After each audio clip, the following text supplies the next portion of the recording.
So student, आज जैसे कि आपका 17 को डीएलएड एंट्रेंस एग्जाम है, तो उसके लिए मैं मैथ्स की वीडियो आपके लिए बनाऊंगी और वीडियोस भी आपको मिल जाएंगी। भले ही हम पे टाइम कम है, लेकिन हम कवर करने की कोशिश करेंगे, आपको शाम तक और वीडियोस मिल जाएंगी। तो आज का हमारा टॉपिक है एलसीएम एंड एचसीएफ। तो मैं आपको इसके बारे में बताऊंगी कि ये क्या होता है और इससे किस तरीके के क्वेश्चंस आते हैं। तो बेटा, अगर हमारे पास जैसे कोई चीज़ दे रखी है, जैसे क्वेश्चन दे दिया 20 और 48 दे दिया। अब इसमें हमें बोल दिया कि एलसीएम निकालो और एचसीएफ निकालो।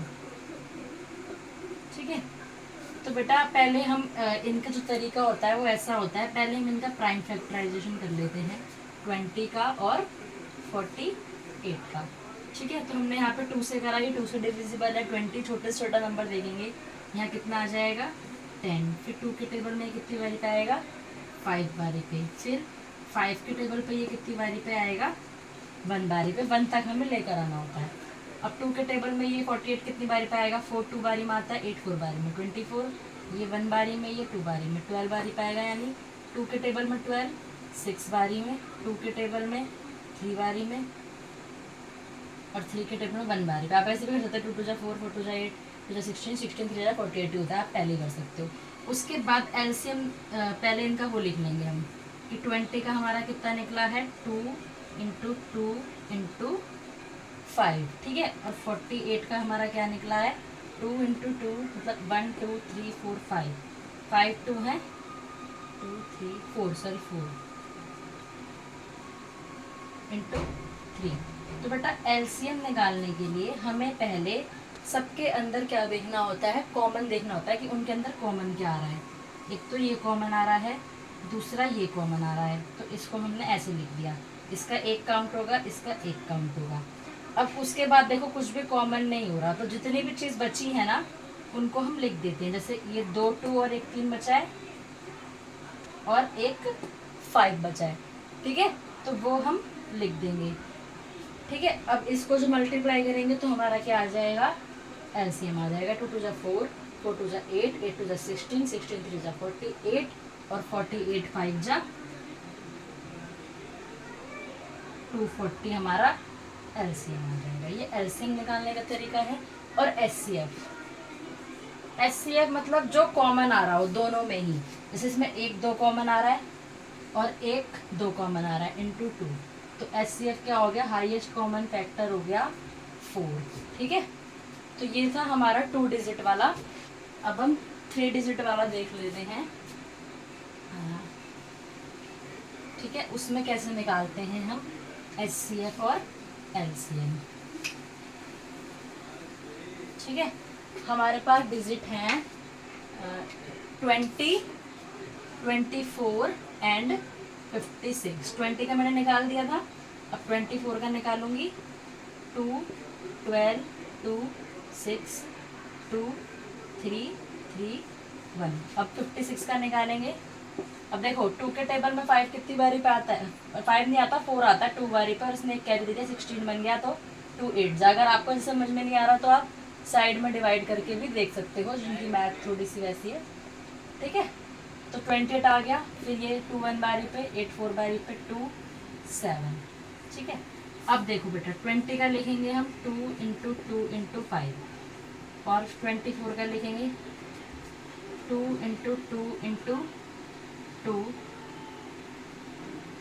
इंटू 3। 56 का लिखेंगे, ये 3 वाले हैं। एक मिनट, हाँ ये 7 भी तो है। ठीक है, 2 इंटू 2 इंटू 2 इंटू 7 है ना, 2 2 जा 4 4 2 जा 8 8 7 तो 56 वही बन रहा है। अब देखो एलसीएम के लिए मैंने क्या बताया था बेटा, जो कॉमन वाले हैं वो हम तीनों ले लेते हैं। एलसीएम की बात हो रही है जब, अब इसके अंदर ये वाला 2 भी कॉमन आ रहा है। अब हमें ऐसी कोई चीज़ नहीं दिख रही जो तीनों में कॉमन हो, लेकिन अगर 2 में भी कॉमन होती है उसको भी हम इंक्लूड कर लेते हैं।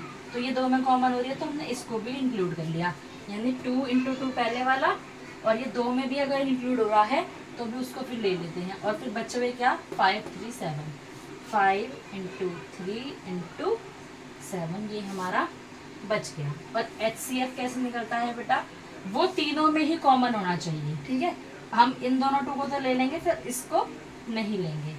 2 इंटू टू HCF हो गया इसका 4, ठीक है। और एलसीएम को सॉल्व करोगे, 2 2 जा 4, 4 2 जा 8, 8 5 जा 40, 40 21 इंटू 40, तो 21 को 4 से कर लेना, 4 1 जा 4, 4 2 जा 8, 84 और एक जीरो आ गया, 840 हो गया इसका एलसीएम। तो ये तरीका होता है हमारा एलसीएम और एचसीएफ का, ठीक है। अब इसके बाद हम इनके ऊपर क्वेश्चंस कैसे बनते हैं वो देख लेते हैं,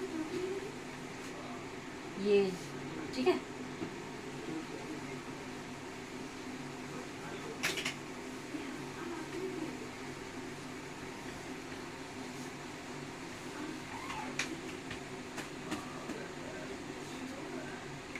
हाँ बेटा, तो एक फॉर्मूला होता है हमारा कि एलसीएम और एचसीएफ का जो प्रोडक्ट है बेटा, वो प्रोडक्ट ऑफ नंबर का होता है। जैसे मैं बताती हूँ, प्रोडक्ट ऑफ गिवन नंबर, ठीक है। जैसे हमारे पास दो नंबर दिए हुए हैं 20 और 24, तो जो इनका एलसीएम और एचसीएफ का प्रोडक्ट वो इसके बराबर होगा।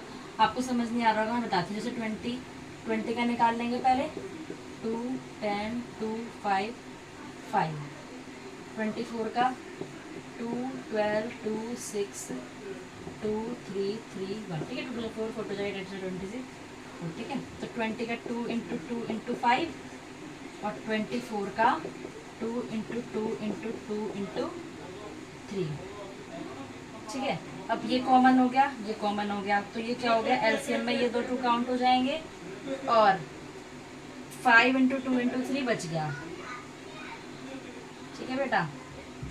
और एचसीएफ क्या हो जाएगा, जो दोनों ही कॉमन होते हैं, यानी 2 इंटू 2 यानी 4।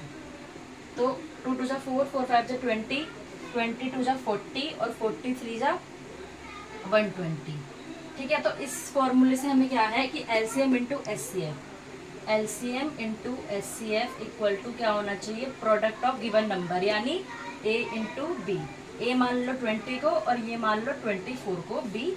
और एलसीएम कितना निकला हमारा 120 इंटू एचसीएफ कितना है 4। अब मल्टीप्लाई करके देखो, ये बराबर होने चाहिए। अब 12 4 जा कितना होता है 48, तो ये जीरो आ गया 480। और 24 2 जा कितना होता है, वो भी 48 होता है, तो और ये जीरो, तो ये क्या आ रहा है, बराबर आ रहा है ना। यही हमें देखना था, ठीक है। तो इससे हमें यही पता लगता है। इस तरीके का क्वेश्चन आपका आ जाएगा इस वाली चीज के ऊपर कि एलसीएम और एचसीएफ, एलसीएम इंटू एचसीएफ होता है ए इंटू बी, मतलब पहला नंबर और दूसरा नंबर, मतलब अगर 3 नंबर है तो फिर उन तीनों के प्रोडक्ट के बराबर, ठीक है। तो एलसीएम इंटू एचसीएफ क्या होता है, ए इंटू बी। इसी तरीके से आपको कभी दे देगा, जैसे आपको उसने सिर्फ एलसीएम दे दिया किसी नंबर का, है ना, उसने आपको सिर्फ एलसीएम दे दिया। जैसे किसी का एलसीएम दे दिया उसने 120, किसी का एलसीएम दे दिया 120 और एचसीएफ दे दिया आपको 4, और आपको ए दे दिया 20, आपको बी निकालना है, तो आप निकाल सकते हो, ठीक है। कैसे, एलसीएम इंटू एचसीएफ है, एलसीएम आपको दे दिया है 120, एचसीएफ भी आपको दे दिया है 4 और ए दे दिया है 20 और बी ए इंटू बी होता है ना, तो फिर आप इसको यहाँ पे डिवाइड में लाके ऐसे, क्योंकि यहाँ मल्टीप्लाई में तो यहाँ डिवाइड में आएगा बी, दूसरा नंबर निकाल सकते हो। यानी आपको कुछ ना कुछ वो देगा ही, उस हिसाब से आपको पुटअप करके लाना है। तो बी आ गया 120, तो ये भी था ना हमारा बी। देखो एक मिनट, सॉरी 20 आएगा ना नीचे, 20 आया नीचे, तो 4 के टेबल में 20 कितने बारी में आता है, 5 बारी पे, और 5 के टेबल में ये कब आएगा 24 बारी पे, 2 और 2 इसको दे दिया 24। तो यही था हमारा बी, है ना। तो इस तरीके से आप निकाल सकते हो, कभी ये दे देगा कभी बी दे देगा, या एलसीएम एचसीएफ में से एक देगा, ठीक है। तो ये हो गई हमारी एक कैटेगरी एलसीएम और एचसीएफ की, कि उन दोनों का प्रोडक्ट जो है वो नंबर के प्रोडक्ट के बराबर होता है। दूसरा है हमारा क्वेश्चन नंबर, एक हमारा फॉर्मूला होता है LCM equal to ratio of number into HCF. अब इसमें चाहे तो आपको एचसीएफ देते चाहे एलसीएम देते, आपको उस तरह पुट कर देना है। जैसे आपको एक का रेशियो दिया है 4:5, नंबर का रेशियो है 4:5, ठीक है। और एचसीएफ आपको दिया हुआ है 8, तो आप एलसीएम कैसे निकालोगे, रेशियो ऑफ नंबर क्या होगा 4 इंटू 5 इंटू HCF कितना है आपका 8, आप इधर डाल दोगे तो LCM निकल जाएगा 4 5 जा 20 और 28 जा 116, 2 8 जा 16 और वो 0 हो गया। ठीक है, अगर आपको मान लो LCM दे दी, LCM दे दे 160 और HCF निकालने के लिए बोले यही, और रेशियो भी कितना दिया है 4:5, फॉर्मूला यही रहेगा। आपको LCM दिया हुआ है तो LCM के बदले आप डालोगे 160, रेशियो कितना दिया है 4:5, 4 × 5 और HCF कितना दे दिया है, HCF हमें सॉरी निकालना है तो HCF का HCM ही रहेगा, मतलब मेन फॉर्मूला ये है। फिर ये HCF यही है तो ये दोनों चीज़ इसके इधर नीचे आ जाएंगी, मल्टीप्लाई में डिवाइड में आ जाएंगी, इधर मल्टीप्लाई में है तो, और HCF हमारा ऐसे निकल जाएगा। 4 के टेबल में 16 आता है 4 बारी पे और 0 40 और 5 के टेबल में 8, HCF हमारा 8 आ रहा है, उसमें पता लग गया कि इसी तरीके से ये क्वेश्चन होगा। आपको बस ध्यान लगाना है कि किस तरीके से आपको क्वेश्चन घुमाकर पूछेगा, मेन फॉर्मूला एक ही रहता है। अगला क्वेश्चन है, अगला क्वेश्चन आपको इस तरीके से पूछा जाएगा, जैसे आपको फ्रैक्शन में कोई चीज दे दी गई है,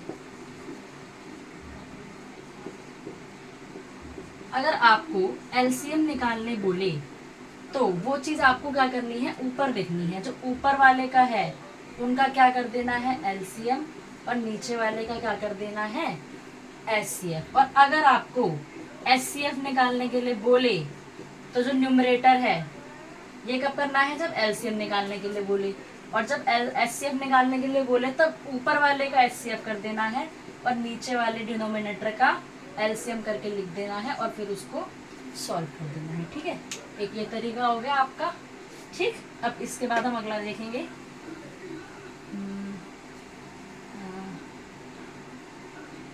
नीचे लिखवा देती हूँ, चलो। अगला तरीका है हमारे पास, जैसे 2 3 4 5 6 हमें ये नंबर दे रखे हैं, हमसे पूछा है छोटी से छोटी डिजिट ऐसे ही जिससे डिवाइड करने के बाद हमारा रिमाइंडर बचे 1। जब छोटी से छोटी डिजिट की बात होती है स्मॉल, तब हमें क्या निकालना होता है LCM, क्योंकि LCM का ये मतलब होता है lowest common multiple, lowest common multiple, तब हम निकालते हैं LCM। तो हम इनका LCM निकाल लेंगे पहले, 2 3 4 5 6। एक ये तरीका और होता है LCM का, अगर आप अलग अलग निकालोगे बहुत कंफ्यूजन होगी, आप डायरेक्ट निकाल सकते हो। 2 के टेबल में 2 कब आता है, 1 बारी पे 1 लिख दिया, 2 के टेबल में 3 आता ही नहीं है तो 3 का 3 लिख दिया, 4 आता है 2 बारी पे 2 के टेबल में, 5 आता ही नहीं है तो 5 का 5 लिख दिया, 6 आता है 3 बारी में। अब यहाँ पे छोटा सबसे 2 है तो 2 के हिसाब से देखेंगे, 3 आता ही नहीं है 3 के टेबल में तो 3 का 3 लिख दिया, 2 आता है तो 1 लिख दिया, 5 आता ही नहीं है 2 के टेबल में तो 5 का 5 लिख दिया, 3 का भी 3 लिख दिया। अब छोटा कौन है 3, तो 3 के हिसाब से करेंगे, 3 आता है 1 बारी पे, 5 नहीं आता, 5 का 5 लिख दिया, 3 आता है 1 बारी पे। अब बचा 5, अब ये पूरा 1 1 हो गया, यानी ये हो गया। ठीक है, 2 जा 4 4 3 जा 12 12 5 जा 60, इसका LCM कितना हो जाएगा, 2 जा 4 4 3 जा 12 12 5 जा 60 हो गया इसका LCM। अब हमें इसने क्या बोला था कि रिमाइंडर जो है वो 1 होना चाहिए, तो इसमें हम +1 कर देंगे, 60 + 1 कितना हो जाएगा 61। अब देखो, अगर आप इन डिजिट से 61 को डिवाइड करोगे तो रिमाइंडर आपका 1 ही बचेगा। ठीक है, ठीक है, ये हो गया हमारा।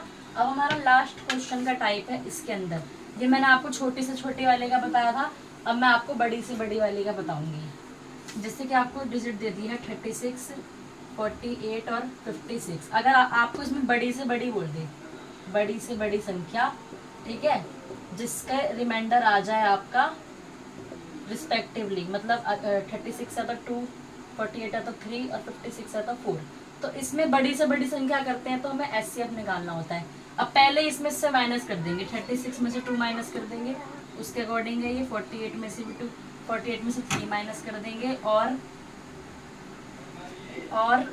56 में से आपका 4 माइनस कर देंगे। 36 में से 2 गया तो 34 आएगा, और 48 में से 3 गया तो 45 आएगा, और 56 में से 4 गया तो 52 आएगा। फिर इन तीनों का आप वही प्राइम फैक्टराइजेशन आएगा, जो चीज़ कॉमन हो रही होगी उसको मल्टीप्लाई कर देना, वो जो HCF आएगा वो इसका आंसर होगा। ठीक है, ओके, थैंक यू।